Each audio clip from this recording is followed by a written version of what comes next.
So welcome to Sister to Sister. I'm Trish Carr from Women's Prosperity Network, and this is our weekly podcast that we do on Facebook Live and stream all over the world.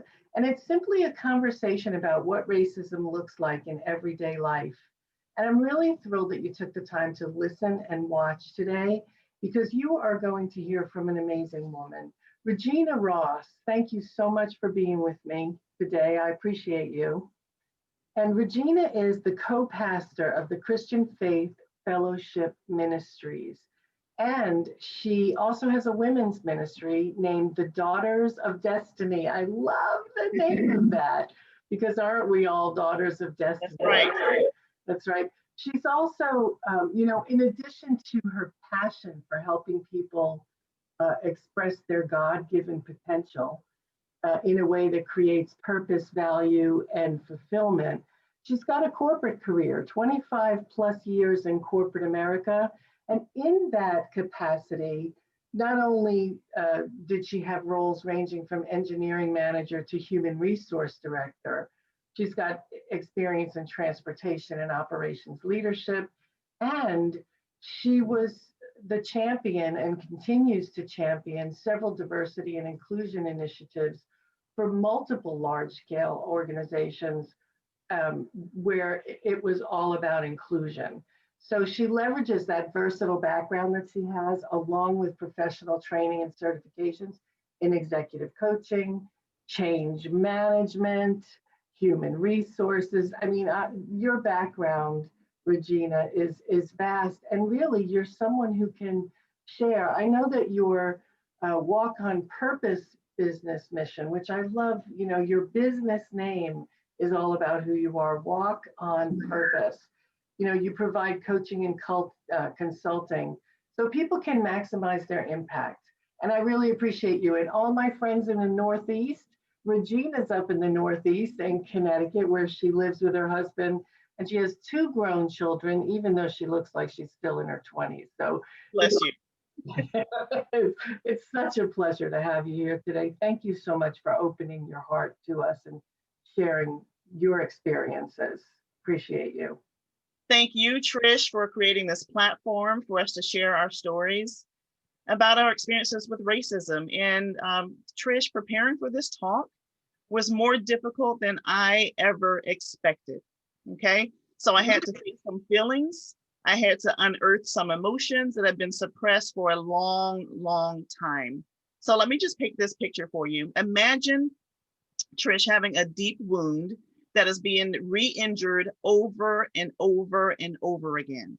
So in order to be able to function without screaming in pain every time someone hit that deep wound, imagine wrapping it really, really, really tight with thick layers of gauze so that it is virtually impenetrable.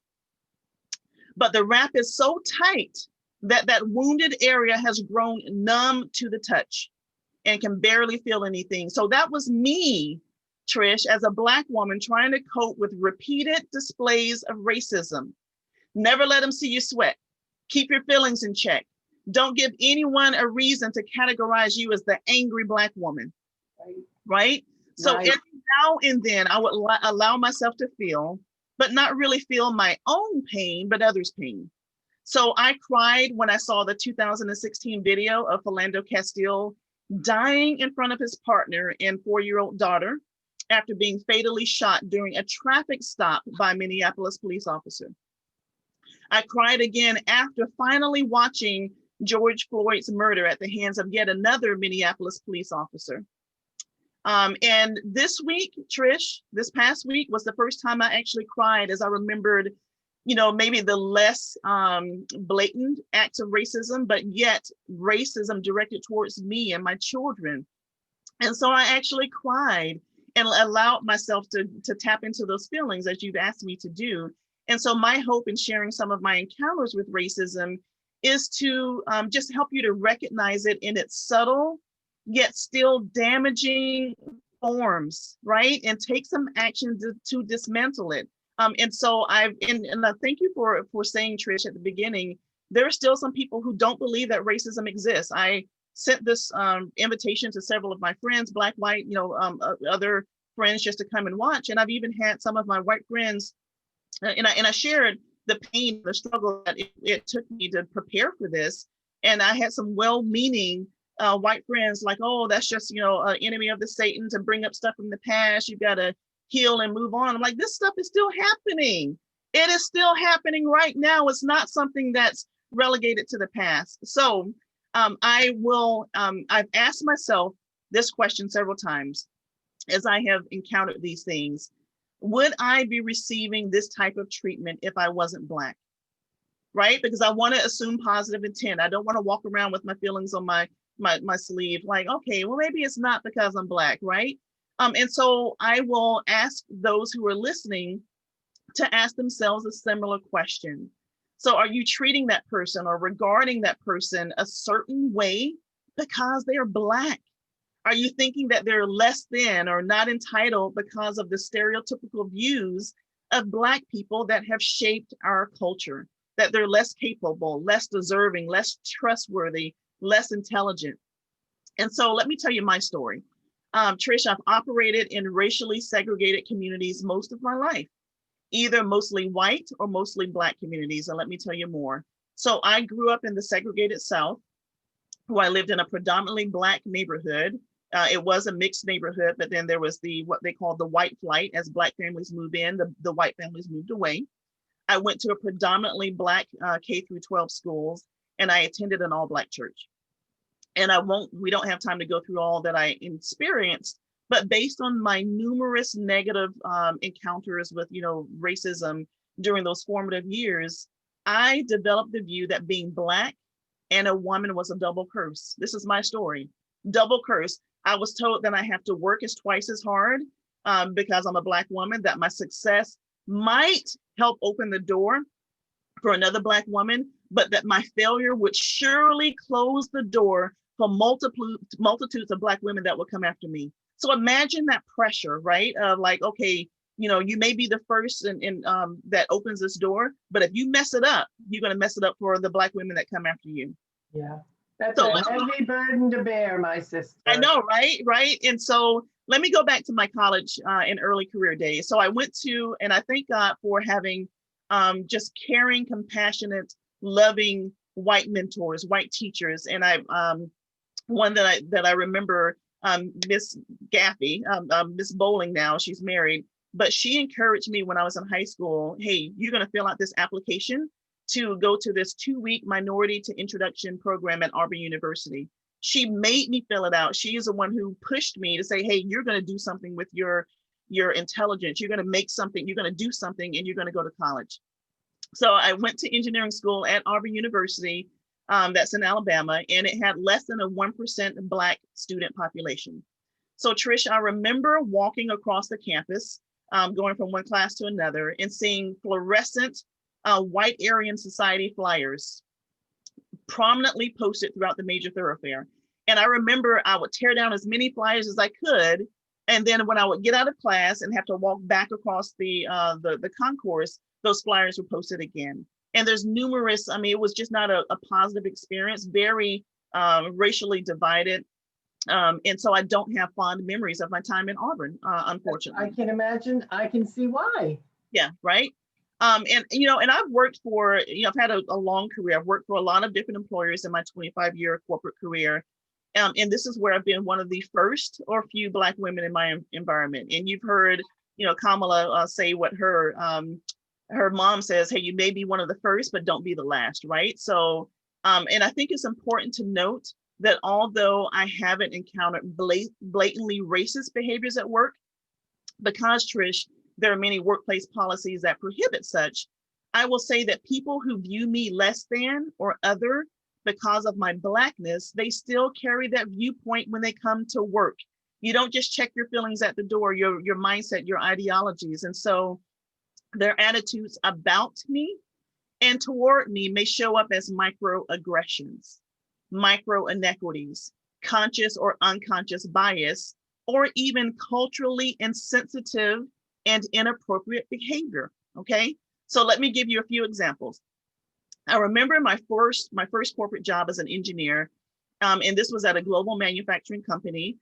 whose North American headquarters was in South Carolina. I won't say any names of any of the companies. I had the opportunity to be part of a young professional fast track development program. And I also had the opportunity to serve as a founding member of the Minority Recruitment Task Force because, again, they just didn't have a lot of minorities, people of color, working at that corporation. And so I remember, Trish, asking the North American president and CEO during a young professional roundtable discussion. I asked him why no women were on the corporate board of directors. Do you know what he told me? He replied publicly in that group setting with no qualms about it that women had just failed to rise to the occasion. Okay. Well, yeah, same company. I remember being in a minority recruitment task force meeting. And I suggested, okay, if we want to recruit more minorities, people of color, let's recruit at HBCUs, historically Black colleges and universities, in order to increase our pool of Black professional candidates. So in response to my suggestion, the senior HR vice president publicly stated that the quality of talent produced by Black colleges was inferior to that of talent produced from majority universities. So note that these were comments made by the senior most leaders of the organization in group settings where I was the only Black female in the room, and no one countered those sexist or racist statements, right? And so I knew that I would not be successful in that environment, and I started searching for employment elsewhere, okay? Yeah. So Trish, I have assumed that because, maybe it's because I'm the only Black female in the room, I've been mistaken for the administrative assistant. When I'm in leadership meetings, I've been asked to take meeting notes, asked to get coffee. There have been times when I've made suggestions in meetings that went completely unacknowledged as if I was invisible. And then a white colleague would make the same recommendation just moments later and get rave reviews, right? Yep. Been there myself as a woman. It's a woman, exactly. And so I've learned how to leverage my white male colleagues to pitch an idea because I knew, in certain surroundings and certain settings, it would not land if it came from me because I'm a Black woman. It would be discounted, right? So you just got to figure out how to work around it. I have had complete strangers and work colleagues touch my braided hair without my permission, just come up and just start touching my hair. And that is highly inappropriate. I don't have time to tell you why, but it's highly inappropriate. And speaking of hair, Trish, I have been told directly and indirectly by well-meaning Black mentors and managers that I should not wear ethnic hairstyles. Yes, I hear that. Or wearing hair in a kinky hairstyle. And until very recently, I would never even dare wear my hair like this in a corporate setting. Maybe after I get into the company and I prove myself and I show that I can do, what I do, then I would, but it's just that pressure of, okay, well, you got to be, that you won't fit in or you're going to be discounted or not treated seriously because of wearing your hair in a natural hairstyle. The hair is the thing. And luckily we're seeing some movement in the freedom of your hair. Yes. But it's been a long journey, right? Yes. Because I've had this, okay, well, I've got to have these. So even Trish, during going to leadership meetings or conferences or, things where there is a professional setting where people may not know me, I would never dare wear my hair like this. Maybe, during my normal job, during the Monday through Friday. But if I had to go to a leadership meeting, I would put a more Eurocentric hairstyle. Okay. Yeah. So I have been regularly cut off while speaking, while I observe that my non-Black colleagues are given ample airtime during meetings. I have heard non-Black colleagues being addressed by their name or being called ma'am and sir, but then in the very next breath, I'll be called hun or sweetie. Okay, so it's just these little subtle things, and again, you may not pick up on it, like, oh, that's just, the way they are, but why is everyone else being called ma'am or sir? And then as soon as you come to me, it's calling me something that's just not appropriate and not professional. Yeah. I recall Trish leading an icebreaker exercise at a training session that I was facilitating. And there was a white male participant who asked me, because we were doing a session about who would you go to dinner with and why. And I mentioned my grandmother. And he asked me if I referred to my grandmother as Mammy. And this is a Southern term. For those of you who don't know, this was a training session. I'm the facilitator. I'm standing in front of the entire audience. Asked me if I called her as Mammy, which is a term, a Southern term for Black slave women who took care of and nursed their master's children. So I gone with the wind. Had to keep it moving. I have been referred to, and I've heard other Black women referred to as gal, and people may not think this is a big deal, but this is a derogatory word used back in the days of slavery to address the house gal, right? So just, culturally insensitive. And so this is why it's offensive, inappropriate to call a Black woman gal or any woman gal in corporate America. I have had non-Black colleagues repeat a story. So they're sharing a story. And because of that, they feel that gives them license to say the N word, actually say it. This is in a group setting where they actually use the N word, which is highly offensive. I don't use it. I don't allow my children to use it. I've heard repeatedly, me being in HR and me being in leadership, hey, there's no diverse candidates that can be found. Oh, really? And we're living in Atlanta, Georgia. Seriously. I've heard white male colleagues claim reverse discrimination in response to intentional efforts to ensure that we have a diverse slate of candidates for critical roles, right? Yeah. I've heard insinuations that this person got hired because they were the diversity hire, because they were a black male or a Black female. Right. Immediately lowering them is in the eyes of everyone. Exactly. Okay. Oh yeah, they're hired because we need to meet our quota. So, and I will tell you, I'm gonna just switch a little bit. I've encountered more overt racism outside of work. And I want to emphasize that people with racial prejudice don't abandon their beliefs when they come to work. So I recall a job transfer in 2008 that relocated my family from Southern California, where my children had a diverse group of friends. And then we moved to rural South Georgia, where that year that we moved there, they still had a segregated high school prom. No joke. My daughter, Ivana, became good friends with someone and was planning a weekend play date. She was excited to have me meet the girl's grandmother after a school field trip. And the grandmother's jaw dropped. Her face turned pale when she finally met Ivana that her friend had been talking about, and she realized that Ivana was Black. The grandmother would not shake my hand when I greeted her. And the very next day, Ivana's friend tearfully told her that her grandma said she couldn't play with Ivana anymore because she was Black. So that devastated my daughter, right? Because she was used to having diverse friends. So she began to withdraw and then didn't fit in because okay, well she was called an Oreo. Hey, you're Black on the outside, but you're white on the inside. Right. What the following year, I plan to place our children in a top-rated private school. There is a colleague of mine that I work with on the senior leadership team. He had his children enrolled there. His wife was an administrator there. I told him my plans and he cautioned me. He says, Gina, don't do it. Your Black children will not be welcome there and they will not be treated well. Okay. So we homeschooled our children. And this was the same town where the builder that we were leasing the house from, he was the builder and the owner of the house. He lived across the street from us. He was an elected official.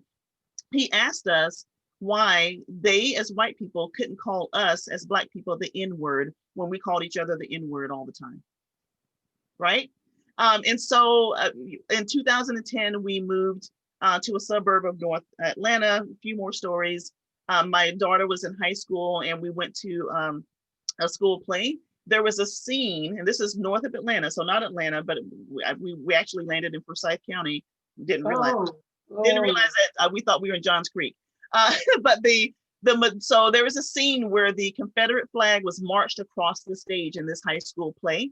And it wasn't just that scene, it was that the audience stood up and cheered loudly at the presentation of the Confederate flag, which for Black people is a symbol of oppression. Okay, so yeah. We returned to Southern California in 2014. My son had a diverse group of friends. They would joke about how they were all different shades. They would line up and everyone was a different shade. He was the darkest one. He was the only Black one in the group. He did most of the driving because his friends didn't have a driver's license. So I had to give him the talk about how he needed to carry himself as a young Black man how to respond if he were ever pulled over by the police, hands on the steering wheel, no sudden movements, respectful tone. And it's a shame, but I did not want my son to be a statistic. We moved to Connecticut earlier this year, and my son is 21 years old now. And I will tell you, he refuses to drive in this area because he doesn't feel safe doing so in this racial climate. So that's what we call driving while Black. He doesn't feel safe. And so, I will tell you, I've also been advised not to hang around too many Black colleagues. There's only a few of you. So when you go to this conference, you've got to mingle. They're going to be watching you. So you've got to make sure you spread it out. It's interesting. I was taking a walk through my neighborhood a few weeks ago, and there's only four Black families, and we make the fourth Black family that has moved into the subdivision. When I was walking, I passed by the house of one Black neighbor, because we know where each other live. There was another Black couple stopped during their walk, safe distance, just having a chat. I slowed down to say hi.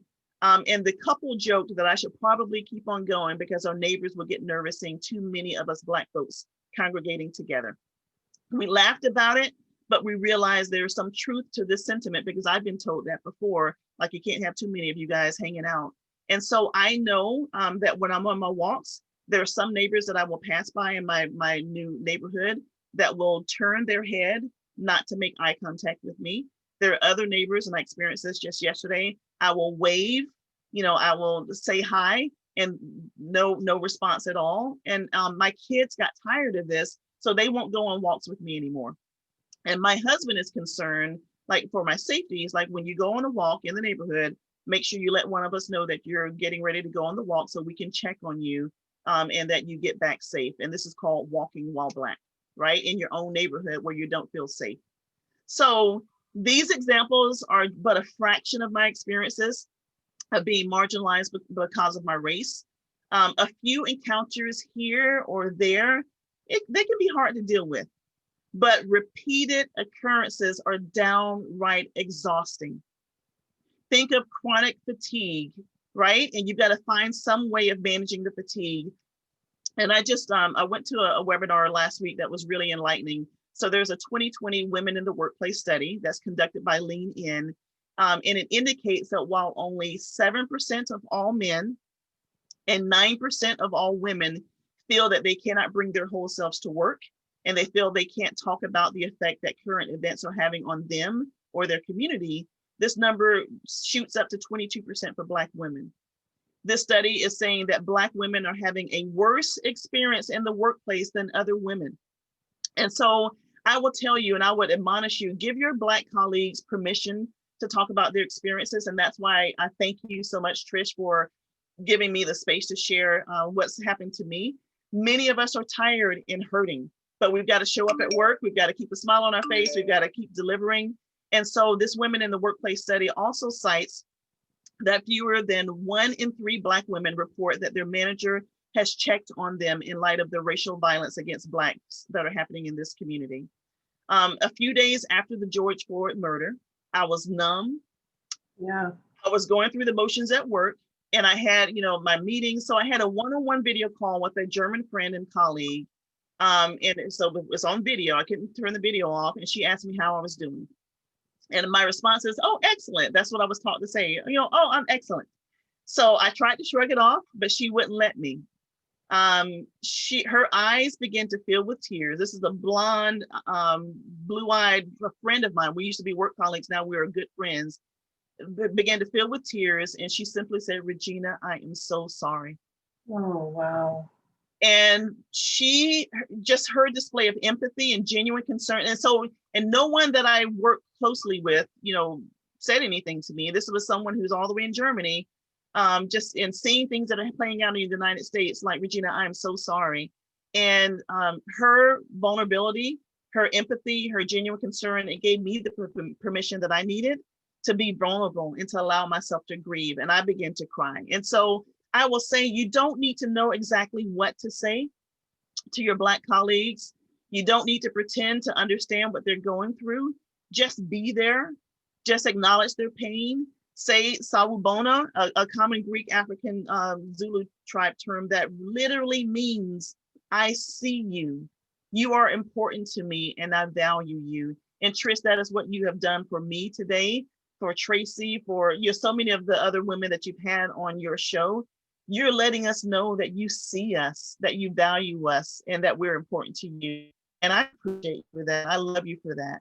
Oh my That's my God. story, Trish. Regina, I'm actually really choked up, and I can't thank you enough. I can't thank you enough for sharing all of that. I feel you so deeply, and I am so sorry. There's nothing that I can say that can change what's happened for you, but I want you to know that I care, I love you, I appreciate you, and it is my hope and my goal to use this platform to open people's eyes to the reality of what you and people of color experience. And I do know that this has been really scratching a wound and opening up a wound for you. And my heartfelt thanks. My heartfelt thanks. I have to tell you that, like you were saying earlier, some people I've invited to the show have said, listen, I don't want to talk about it. If I talk about it, I attract more of it. Many of us, we all have the law of attraction belief. And there are so many who have said to me, it's not my job to educate you. It's not up to me. It's up to white people to have these conversations with each other. So you being willing to come on the show, you being willing to share and so vulnerable, again, I appreciate you so much. And you know what I really want to, you've mentioned things that I've heard from other people. The whole gal thing, I had no idea that gal was a term that we shouldn't be using, that it meant a slave in the house. No idea. And also what you talked about in terms of the culturally inappropriate touching your hair. Even talking about your hair, the hair is like a big thing. It is. Hair not kinky, and I like all of that. So, and the terms we use.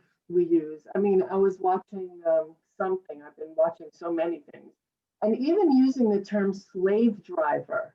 Your boss is such a slave driver. That's terminology we should not have in today's world, right? So Right. really, I appreciate you so much. And you're right. It comes down to each and every one of us. You don't turn off your prejudice, your decisions that you make about people when you go to work. That's right. Even if you're one of the good ones, right? Because that's what happens. You're one of the good ones. So you overlook the fact that you couldn't even tell she was Black. She speaks so eloquently. Right? Yep. That's another one that you hear all the time. Mm-hmm. So I really appreciate you. And you've given us a lot to think about today. You're in a ministry, and you're spreading the word of God, and having all these experiences on a regular basis has got to chip away at that faith, and yet you can hold on to it so strongly. How do you do that? Yeah, because I know that God desires us to be one man, and have unity. And I know that the church is made up of fallen people, sinful people. But it's the example that God has given, the love that He has for us, and we've experienced that brotherly, beautiful love, with regardless of skin color, regardless of race. There's no male or female, there's no Jew or Gentile, there's no, that we're all one in Christ. And so that's just my mission of seeing the vision that God has painted for us in heaven. There's not going to be segregation. There's not going to be, these kind of divisions, and we have to get it right here.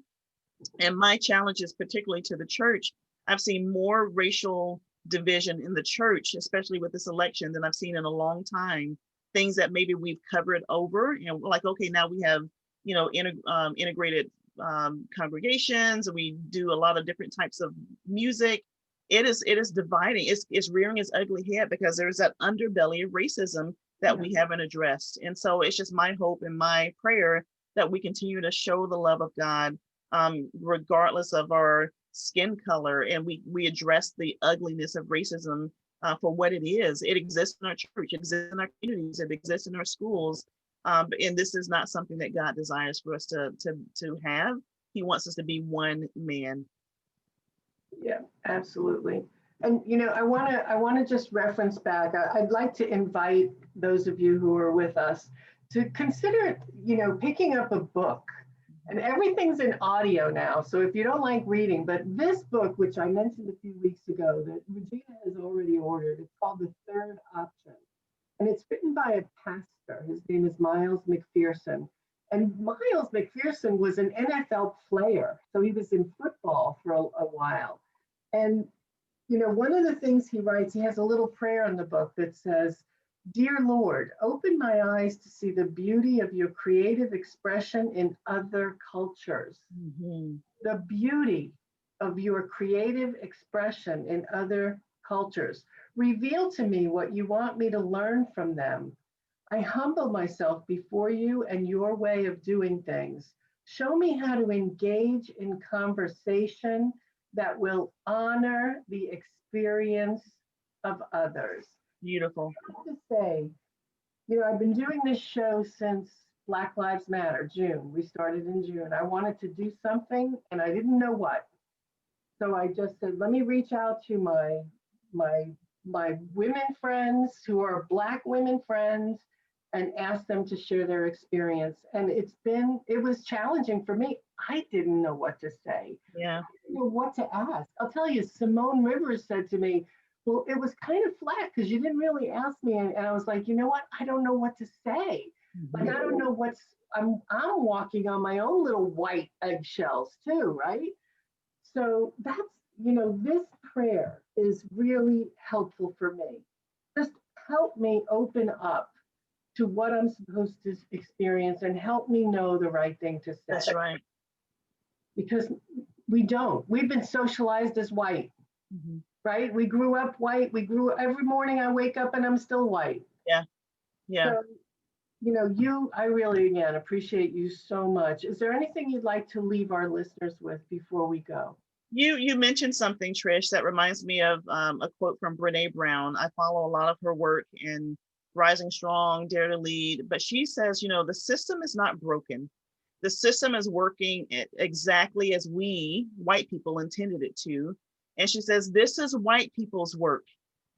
We're the ones that have to work together to dismantle racism.